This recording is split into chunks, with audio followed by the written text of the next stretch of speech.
اعوذ باللہ من الشیطان الرجیم بسم اللہ الرحمن الرحیم الحمد للہ الواحد الاحد الفرد الصمد الذی لم یلد ولم یولد ولم یکن لہ کفوا احد ثم الصلاۃ والسلام علی رسول الکریم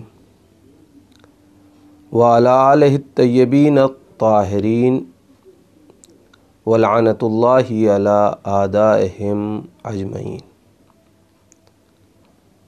اما بعد فقد قال اللہ تعالی فی القرآن الحکیم وہو اصدق الصادقین وقولہ الحق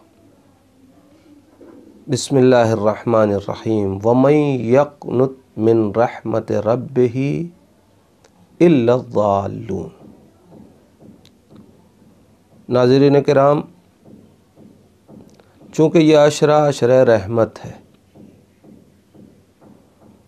لہذا کل کی ہی گفتگو سے مربوط کرتے ہوئے دو چار قدم اور اس سلسلے میں آگے بڑھا جائے اور ہم اللہ کی رحمت کو حاصل کریں پروردگار کے ذکر کے ذریعے سے، اپنے حقوق کی ادائیگی کے ذریعے سے۔ کل میں نے آپ کے سامنے چند چیزیں پیش کی کہ جس میں پروردگار عالم نے حصول رحمت کے طریقے یا خود اپنی زبان سے قرآن کے ذریعے سے اور یا معصومین کے ذریعے سے ہم تک پہنچائے، اس لیے کہ ہر آدمی خدا کی رحمت کی تلاش میں ہے، چاہے وہ اس کو رحمت کا نام دے اور چاہے کوئی اور نام دے۔ ہر نعمت جو پروردگار کی ہے وہ ہمیں اس کی رحمت کی بنیاد پہ ملتی ہے، اس لیے کہ روئے زمین پہ وہ کون ہے کہ جو استحقاق کی بنیاد پہ خدا سے کچھ حاصل کر سکے، مگر یہ کہ وہ جو انسان کامل ہے۔ ہم جیسے افراد نہیں، اگر ہم رحمتوں کی تلاش میں ہوں، ہم رحمتوں کی جستجو کر رہے ہوں، ہم اپنے پروردگار سے رحمت چاہتے ہوں، تو کوئی تعجب کی بات نہیں ہے۔ جو ہمارے بابا ہیں جناب آدم و حوا، جہاں سے نسل بشریت چلی ہے، جب ان کو جنت سے ترک اولا کی بنیاد کے اوپر اللہ نے نکالا، تو وہ زمین پہ آنے کے بعد اپنے پروردگار سے جب کلام کر رہے ہیں تو وہاں بھی آواز دیتے ہیں ربنا اننا ظلمنا علی انفسنا، اے میرے پروردگار، ربنا ظلمنا انفسنا، اے میرے پروردگار، ہم نے اپنے نفس کے اوپر ظلم کیا ہے، وَإِن لَّمْ تَغْفِرْ لَنَا وَتَرْحَمْنَا، اگر تو ہمیں نہ بخشے اور ہمارے اوپر رحمت نازل نہ کرے تو لَنَكُونَنَّ مِنَ الْخَاسِرِينَ، تو پھر پروردگار ہم ان لوگوں میں ہوں گے کہ جو خاسرین ہیں، جن کا خسران ہوا ہے۔ اب یہ ایک ہماری زبان کی مجبوری ہے کہ ہم اردو میں خسران کا ترجمہ نقصان کرتے ہیں، جبکہ نقصان ضرر ہے اس کے لیے عربی کا لفظ۔ خسران ہمارے ہندی لفظ میں کہا جاتا ہے دیوالیہ ہو جانا. نقصان میں اور دیوالیہ ہونے میں ایک فرق ہے. نقصان اصل سرمایے کی حفاظت کے ساتھ، اگر ایک انسان ہے جو دکان پہ 100 روپے کا سامان لے کے بیٹھا ہے، دن بھر بیچنا چاہتا ہے، دن بھر کوئی گاہک اس کے پاس نہیں آیا، شام میں وہ اپنا 100 روپے کا مال لے کے اپنے گھر گیا، آپ کیا کہیں گے؟ اس کا نقصان ہوا؟ ظاہراً شاید ہم اور آپ کہیں کہ نہیں، اس کا نقصان نہیں ہوا، اس لیے کہ اپنا اصل سرمایہ تو لے کے آیا ہے. لیکن جو اس نے اپنا وقت پورے دن کا دیا، یہ نقصان ہے. اصل سرمایہ محفوظ ہے، مگر اس کے باوجود وہ نقصان کے ساتھ پلٹا ہے. یا مثلاً 100 روپے کا سامان 99 روپے میں بیچ کے آ رہا ہے، تو ابھی بھی یہ نقصان میں، اس لیے کہ اصل سرمایے سے ایک حصہ اس کے پاس اچھا خاصا موجود ہے، مگر خسارہ وہاں استعمال کیا جاتا ہے کہ جس جگہ انسان کا اصل مال بھی اس کے ہاتھ میں نہ رہے. یعنی اگر پروردگار اپنی رحمت نازل نہ کرے تو ہمارے بابا آدم یہ کہہ رہے ہیں کہ لَنَكُونَنَّ مِنَ الْخَاسِرِينَ، ہم ان لوگوں میں ہوں گے کہ جن کا اصل سرمایہ بھی محفوظ نہیں رہے گا.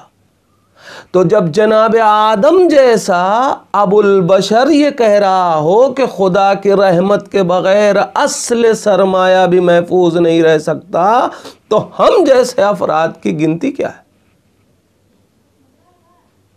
اور جب جناب آدم ابو البشر خدا کی رحمت کے حصول میں خدا سے مطالبہ رحمت کر رہے ہوں، تو پھر کیا ہم جیسے افراد کو نہیں چاہیے کہ وہ اللہ کی رحمت کی تلاش میں نکلے؟ پھر یہ شکر کا موقع ہے یا نہیں ہے کہ آپ کو اللہ نے عشرہ رحمت میں جگہ دی ہے؟ آپ اس وقت ماہ مبارک رمضان میں اللہ کی رحمت کے سائے میں زندگی گزار رہے ہیں. ہم اور آپ دسترخوان رحمت پہ بیٹھے ہوئے ہیں. خود یہ بھی ایک رحمت پروردگار ہے کہ اس نے ہمیں یہ موقع دیا ہے کہ ہم اس دسترخوان پہ بیٹھے ہوئے. ورنہ اگر ہم اپنے دامن کردار کو دیکھیں تو کیا ہماری گناہیں اس بات کی اجازت دیتی ہیں کہ ہم پروردگار کے اس دسترخوان پہ بیٹھ سکیں؟ کیا ہر ایک کا ہاتھ پکڑ کے ہر دعوت میں بلایا جاتا ہے؟ نہیں. آپ اور ہم یہ بات جانتے ہیں کہ اگر ہمارے ساتھ کسی کی رشتہ داری بھی ہو، قریبی رشتہ داری ہو، لیکن ہم اگر اس سے اپنے تعلقات اچھے نہ رکھیں تو ہم اس کو اپنے ہاں دعوت میں نہیں بلاتے. شاید کبھی معاشرے کے ڈر سے، یعنی ہمارا جی نہیں چاہ رہا ہے لیکن معاشرہ کیا کہے گا، لہذا معاشرے کو دکھانے کے لیے شاید ہم دعوت کر بھی دیں، مگر ہم اس کا خیال نہیں رکھتے، ہم اس کی طرف توجہ نہیں دیتے. خدا کو کس معاشرے کا خوف ہے؟ خدا ہمیں دسترخوان رحمت پہ اس لیے نہیں بلا رہا ہے کہ لوگ کیا کہیں گے، اس لیے کہ کون خدا کو کہے گا. پھر اگر ہم اور آپ اللہ سے اپنے تعلقات ہم خوب اپنے بارے میں اچھی طریقے سے جانتے ہیں کہ ہم نے کتنا جھوٹ بولا ہے، ہم نے کتنی نمازیں جان بوجھ کے چھوڑی ہیں. قضا کرنا، قضا ہو جانا ایک الگ مرحلہ ہے. ہم خوب جانتے ہیں کہ ہم نے اپنی آنکھوں سے کتنے گناہ کیے ہیں، ہمیں اچھی طریقے سے معلوم ہے کہ ہم نے اپنے ہاتھوں سے کتنا ظلم کیا ہے، ہمیں خوب معلوم ہے کہ ہم نے اپنے نفس کے اوپر کتنا ظلم کیا ہے، اس لیے کہ یہ ساری چیزیں، یہ سارے گناہ خدا کو کوئی نقصان نہیں پہنچا سکتے۔ قرآن کہہ رہا ہے اگر ساری کائنات مل کے خدا کی خدائی کا انکار کر دے تب بھی خدا کو کوئی ضرر پہنچنے والا نہیں۔ تو نقصان خدا کو تو نہیں ہونا تھا، لیکن ہم نے اپنے تعلقات خدا سے کیسے رکھے؟ اگر اللہ سے ہمارے تعلقات اچھے ہیں تو پھر ہم کہہ سکتے ہیں کہ ہم نے اپنے اعمال کی بنیاد پہ یہ ماہ مبارک رمضان پایا۔ لیکن عزیزان ایمان، اگر ہم نے اپنی زندگی میں گناہیں کی ہیں اور اس کے باوجود خدا دسترخوان رحمت پہ ہمارا ہاتھ پکڑ کے ہمیں دعوت دے کے بلا رہا ہے تو پھر مانیے گا کہ خدا نے اپنی رحمت سے بلایا۔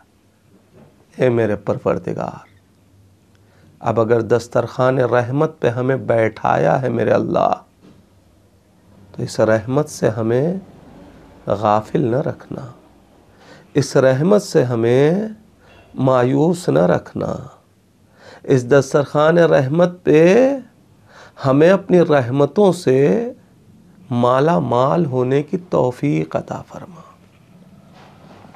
یہ ہم ہیں کہ جو اس کی رحمتوں کو اس طریقے سے استعمال نہیں کرتے جیسے وہ دے رہا ہے۔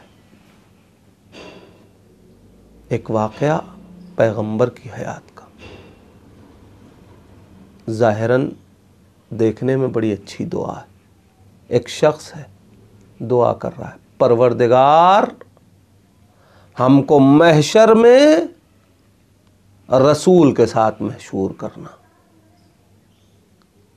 ہمیں آخرت میں پیغمبر کا پڑوسی قرار دینا، جنت میں آخرت میں نبی کے ساتھ رکھنا، اور اے میرے اللہ اگر ساری کائنات کو بھی تو جہنم میں ڈال دے تو میرے پروردگار ہم دونوں کو بہشت میں جگہ عنایت کرنا۔ مسجد نبوی میں دعا کر رہا ہے، پیغمبر اسلام سنتے ٹھہر گئے، کہتے ہیں شخص تو کیا کہہ رہا ہے، یہ کیسی دعا کر رہا ہے؟ اللہ نے جس چیز کو وسعت عطا کی ہے تو اسے محدود کر رہا ہے، یہ کیسی دعا کر رہا ہے تو؟ کتنا بخیل ہے۔ اس لیے کہ خدا تو اعلان کر رہا ہے وَرَحْمَتِي وَسِعَتْ كُلَّ شَيْءٍ، ہماری رحمت تمام چیزوں کو اپنے سائے میں لیے ہوئے ہے۔ تو یہ کیا کہہ رہا ہے کہ سب پہ عذاب، سب کو جہنم، اور خود ہمیں؟ یہ تیرا بخل ہے۔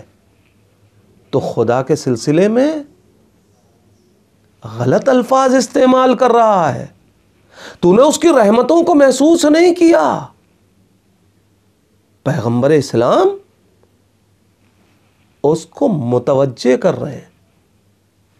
خداوند عالم نے قرآن میں اپنی رحمت کے لیے تو وسعت کی لفظ استعمال کی، لیکن وَعَذَابِي أُصِيبُ مَنْ أَشَاءُ، ہمارا عذاب ہر ایک کو نہیں ملے گا۔ اللہ رے رحمت پروردگار، خدا کہہ رہا ہے صرف اسی کو عذاب ملے گا، الا من، جو انسان خداوند عالم کے عذاب کو، وَعَذَابِ أُصِيبُ مَنْ أَشَاءَ، اسی کو ملے گا کہ جو عذاب کی تلاش میں ہے، عذاب چاہتا ہے۔ اس لیے کہ ہماری رحمت تو وسیع ہے۔ اب کوئی انسان رحمت سے دور ہو کر کے عذاب حاصل کرنا چاہے تو خدا کیا کرے؟ ایک ٹھاٹھے مارتا سمندر ہے،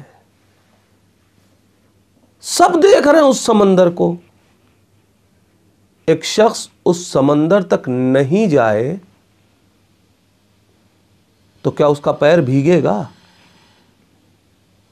کیا پانی اسے اپنی آغوش میں لے پائے گا؟ وہ خود نہیں جا رہا ہے۔ خدا اپنی رحمتوں کو وسیع رکھے ہوئے ہے، لیکن ایک انسان ہے جو اس کی رحمتوں سے قریب نہیں ہو رہا ہے، وہ ایسے میں بھی وہاں جا رہا ہے کہ جو عذاب کی جگہ ہیں۔ بہت سے ایسے افراد ہیں جو اس ماہ مبارک رمضان میں بھی معصیت پروردگار کر رہے ہیں۔ ہم اور آپ اگر رحمت پروردگار کے سائے میں ہیں، دسترخوان رحمت پہ ہیں، ہمیں رحمت چاہیے نا۔ خدا کیا کہہ رہا ہے؟ ارحموا، پیغمبر سے کہلوایا، ارحموا من فی الارض یرحمکم من فی السماء۔ تو اس دسترخوان رحمت پہ بیٹھ کے ان کے لیے بھی تو ہم دعائے رحمت کریں، پروردگار جو تیرے بندے غافل ہیں، غفلت میں پڑے ہوئے ہیں، میرے اللہ اس اپنی رحمت واسعہ میں انہیں بھی شریک کر لے، اس لیے کہ تو اگر چاہے تو ہی ہدایت دے سکتا ہے۔ لہذا ہم کو چاہیے کہ ہم پروردگار کی اس وسیع رحمت تک پہنچنے کا خود پہلے، کتنی وسیع ہے رحمت پروردگار، اور روایت کہتی ہے کہ محشر کے ہنگام میں خداوند عالم اپنی رحمت واسعہ کے ذریعے سے جب لوگوں کی بخشش کر رہا ہوگا، جب لوگوں کو عفو کر رہا ہوگا، جب اپنے گناہگاروں کو معاف کر رہا ہوگا، تو بخشش اتنی وسیع ہوگی پروردگار کی کہ ابلیس کو بھی خداوند عالم کی رحمت کی لالچ پیدا ہو جائے گی، اور وہ بھی آ کے ان لوگوں کے درمیان کھڑا ہو جائے گا جو رحمت پروردگار کی، خداوند عالم کی بخشش کے امیدوار ہوں گے۔ کون؟ ابلیس۔ وہ بھی اللہ کی رحمت سے مایوس نہیں دکھائی دے گا اس دن، جس خدا کی اتنی وسیع رحمت ہو۔ آیا اس دسترخوان رحمت پہ ہم کو اور آپ کو اپنی ظرفیت کو بڑھانے کی ضرورت ہے، اس کے رحمت میں کمی نہیں ہے۔ ایک انسان اپنا ظرف ہی وسیع نہ کرے، وہ دینے میں کمی نہیں کر رہا ہے، اس نے تو اپنی رحمتوں کو اس طریقے سے اس وقت نچھاور کیا ہے، باب رحمت کو اس طریقے سے کھولا ہے کہ پیغمبر سے کہلوایا ہے نومکم فیہ عبادہ، اس مہینے میں تمہارا سونا عبادت ہے، انفاسکم فیہ تسبیح۔ اب اور کیا چاہیے انسان کو؟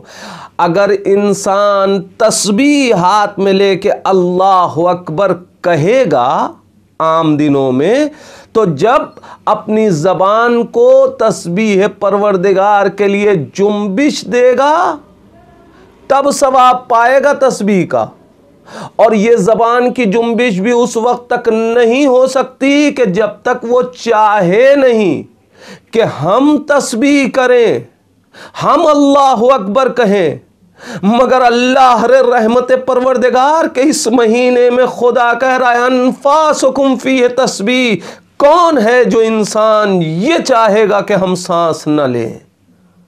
نہیں، تم سانس روکنا بھی چاہو تو کتنی دیر روک پاؤ گے؟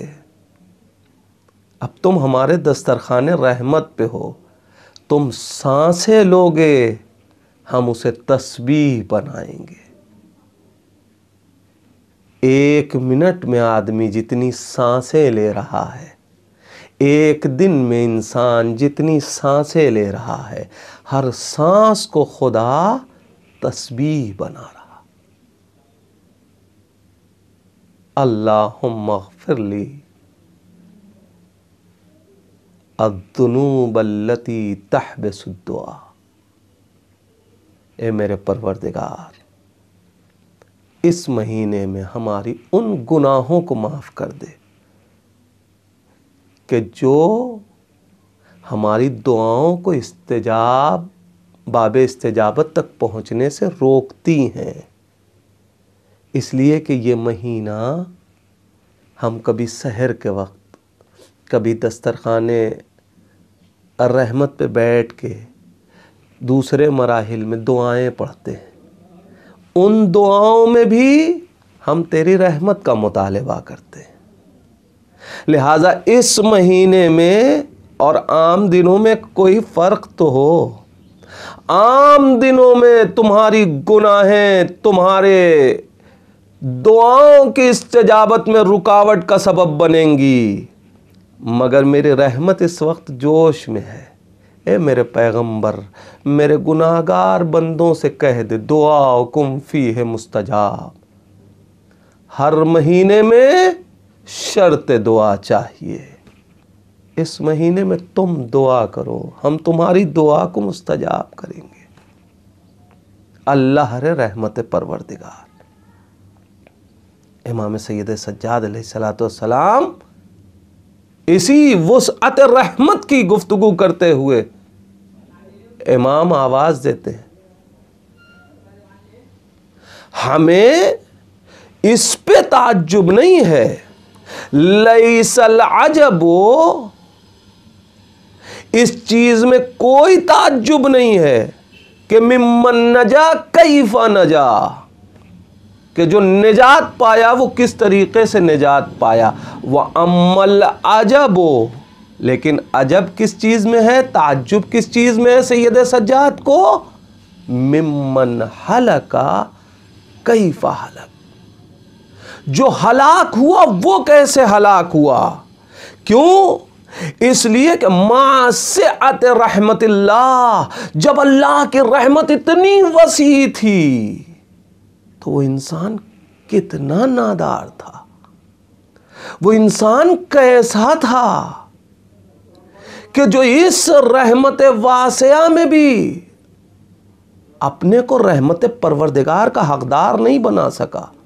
مجھے تعجب کسی گناہگار کے بخشے جانے پہ نہیں ہے، مجھے تعجب کسی کی ہلاکت پہ ہے کہ اللہ کی اتنی وسیع رحمت کے باوجود یہ انسان کیوں رحمت پروردگار سے دور ہے؟ کیا ہے رحمت پروردگار؟ آیت اللہ اشتہاردی قم کے ایک بہت جید عالم دین، بہت سے کتابیں انہوں نے حدیث کے سلسلے میں اور دوسرے عرفان کے سلسلے میں، وہ اپنے درس میں ایک دن فرماتے ہیں کہ تم لوگوں نے سورہ حمد میں غور کیا، پروردگار نے 2 چیزوں کو اپنی رحمت کے سائے میں رکھا ہے۔ بسم اللہ الرحمن الرحیم، الرحمن الرحیم، الحمد للہ رب العالمین، الرحمن الرحیم۔ ادھر بھی اپنی رحمانیت، ادھر بھی اپنی رحمانیت، بیچ میں 2 چیزیں ہیں۔ حمد اور عالمین کی ربوبیت، یعنی پروردگار کی تمام تر حمد اس کی رحمت کی بنیاد کے اوپر، اس کی ربوبیت اس کی رحمت کی بنیاد کے اوپر، یعنی یہ دو چیزیں رحمت کے سائے میں ہیں۔ تمام تر تعریف اس پروردگار کی کس بنیاد کے اوپر ہے؟ کہ وہ رحمان الرحیم ہے۔ یعنی جب انسان، خدا ہمیں درس دینا چاہتا ہے کہ اگر کوئی انسان قابل تعریف بننا چاہتا ہے تو اسے چاہیے کہ وہ رحمت کو اختیار کرے۔ اور دوسری چیز، پوری کائنات نہیں، عالمین کی ربوبیت۔ کس چیز سے اس نے عالمین کی ربوبیت کی؟ عالمین کی تربیت کس چیز سے کر رہا ہے؟ اپنے غضب سے نہیں، رحمت سے۔ یعنی خدا پھر بتا رہا ہے تربیت کے اصول میں اصل اساس رحمت ہے۔ اگر تم یہ چاہتے ہو کہ مربی بنو تو تمہارے اندر رحم ہونا چاہیے۔ اپنے خانوادے کے ساتھ رحم کرو، اپنے بچوں کے ساتھ رحم سے پیش آؤ۔ ایسا نہ ہو کہ گھر میں داخل ہونے کے بعد ایک سناٹا ہے، ایک خوف ہے، بچے گھٹ گھٹ کے، زوجہ کے اوپر ایک خوف طاری ہے کہ یہ کام کرتے ہوئے شاید ابھی ڈانٹ پڑ جائے، شاید ابھی غصہ۔ نہیں عزیزان ایمان، صفت رحمت یہ ان لوگوں کی صفت بتائی ہے قرآن نے جو پیغمبر کے ساتھ ہیں۔ محمد رسول اللہ والذین معہ، ان کی پہچان کیا ہے؟ اشداء علی الکفار، کفار کے لیے تو وہ شدید ہیں، لیکن رحماء بینہم، وہ آپس میں ایک دوسرے کے ساتھ رحمت سے پیش آتے ہیں۔ ایسا نہ ہو کہ ہم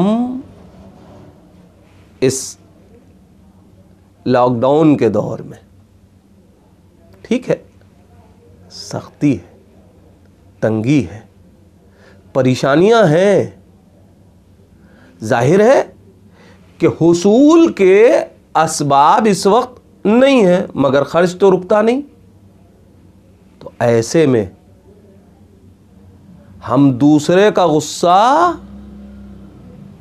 گھر میں نہ نکال دیں، ہم اپنی تنگ دستی کا غصہ اپنے بچوں پہ نہ نکالیں۔ اس وقت میں اور زیادہ بچوں کو، گھر والوں کو رحمت کی ضرورت ہے، اس لیے کہ آپ پھر بھی بزرگ ہیں، بڑے ہیں، صاحب اختیار ہیں۔ بچے اپنے اس چھوٹے سے گھر میں جو اسکول چلے جاتے تھے، ان کی سوشل لائف تو وہی ہے، مسجدوں میں چلے جاتے تھے، کچھ دیر کے لیے دوسری فضا میں مستقل وہ بھی بچے اسی گھر میں ہیں۔ لہذا ان کے ساتھ رحمت کے ساتھ پیش آئیے۔ کیوں؟ اس لیے کہ اگر تم زمین والوں کے ساتھ رحمت کرو گے تو اللہ تمہارے ساتھ رحمت کرے گا۔ آج اس عشرہ رحمت میں خدا سے دعا کیجیے، اے میرے پروردگار، اس سختی کے دور میں، اس تنگی کے دور میں، پروردگار کچھ نہ ہو مگر ہم کو تیری رحمت کے اوپر بھروسہ ہے۔ پروردگار اپنی رحمت کے ذریعے سے ہماری سختیوں کو دور کر دے، ہماری پریشانیوں کو دور کر دے، ہم کو اس طریقے کا بندہ بنا دے جن کے اوپر تو نے اپنی رحمتیں نازل کی ہیں۔ ہم کو ان کے ساتھ رکھنا کہ جن پہ تو اپنی رحمتوں کا نزول کر رہا ہے۔ میرے پروردگار اس رحمت کے عشرے میں اور اس رحمت کے مہینے میں ہم کو اپنی رحمتوں سے محروم نہ رکھنا۔ امام کے ظہور میں پروردگار تعجیل فرما کہ یہ ظہور خود ہم سب کے لیے رحمت ہے۔ وآخر دعوانا ان الحمدللہ۔